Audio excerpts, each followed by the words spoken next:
उसे क्या दुख है? वो एक मामूली व्यवसायी की पत्नी है। उसका पति और पुत्र व्यापारी दल के साथ जंगल के रास्ते जा रहे थे, पर पीछे रह गए। जब लोग खोजने के लिए वहां वापस लौटे तो पाया वो मरे पड़े थे। उन्हें किसी डाकू ने मार डाला था।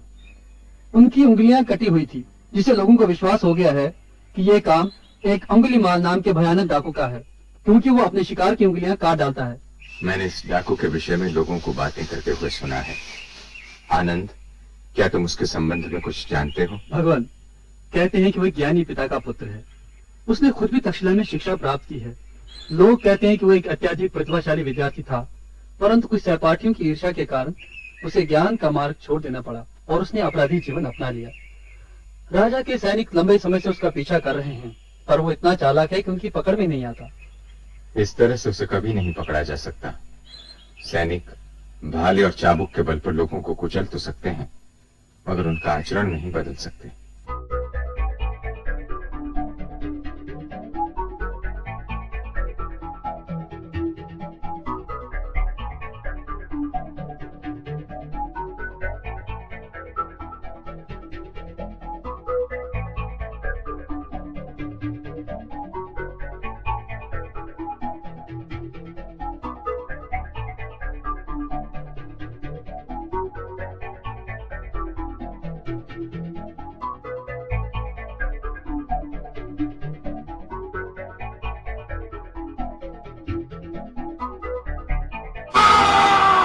वहीं रुक जाओ भिक्खू, और आगे ना बढ़ना। क्या कह रहे हो तुम? मैं क्या तुम्हें भिक्खू दिखता हूं? अंगुलीमाल, मेरी बात ध्यान से सुनो। मैं तुम्हें तुम्हारे विषय में कुछ ऐसी बातें बताना चाहता हूं जो तुमने कभी नहीं सुनी। ए साधु, तू अब कौन सी चाल चलने वाला है भगत? मैं तेरी बात पर भरोसा करने वाला नहीं। देखो, मेरे पास कोई अस्त्र नहीं है और न ही मेरे साथ सहयोगी हैं जो तुम्हें हानि पहुंचाएं।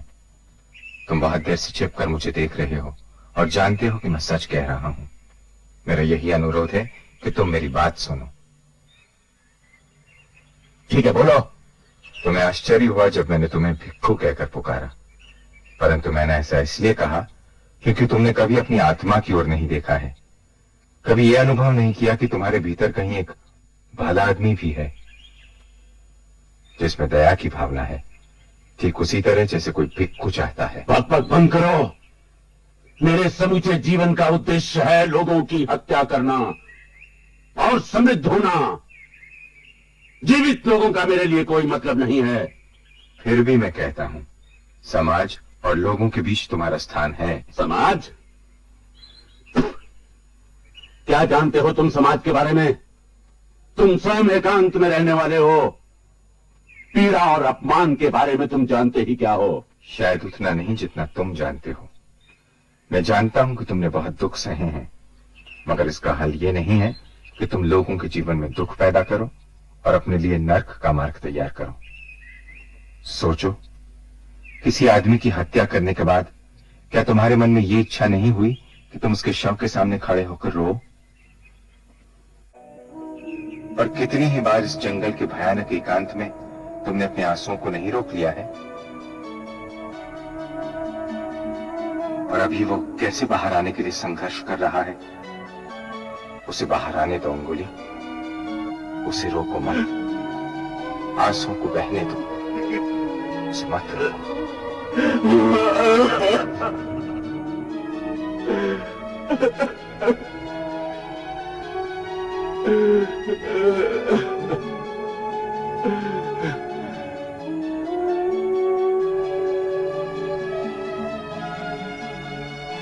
मेरी दबी हुई स्मृतियों,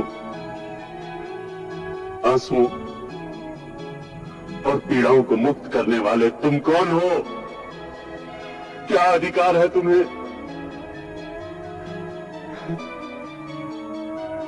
वर्षों से मैंने अपने चारों ओर घृणा की दीवार बनाकर रखी थी, अपने भय बंद करके छिपा के रखे थे।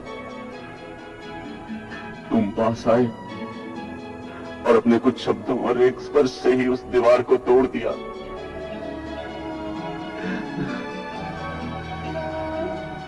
मैं अपने जीवन को बचाने के लिए ही संसार से भाग आया था। किंतु तुमने उसे नष्ट कर दिया। कैसे जीवित रहूंगा अब मैं? कहां जाऊं अब मैं? मेरे रास्ते में आने वाले अभियोगी, तू है कौन? बोल, कौन है तू? मैं गौतम बुद्ध हूं।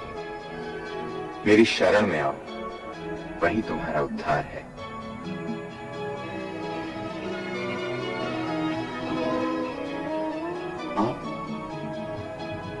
आप मेरे भगवान, मेरी रक्षा अब कहीं नहीं हो सकती।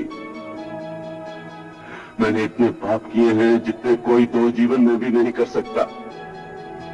डाकू के रूप में तुम्हारा जीवन अब समाप्त हो चुका है। मैं तुम्हें अपने आदेश से भिख को नियुक्त करता हूं। ये एक नया जीवन है। नए सिरे से सब कुछ आरंभ करने का अवसर है तुम्हारे पास। नहीं, मैं पहचान लिया जाऊंगा। लोग मुझे पत्थर मारेंगे, मेरी जान लेने की कोशिश करेंगे। इससे भी बुरा हो सकता है। तुमने जो हत्याएं की हैं, ये उन्हीं का फल है। सभी पीड़ाओं के कारण तुम ही हो। तुमने जो कर्म किए हैं, उसका फल तो तुम्हें भोगना ही होगा।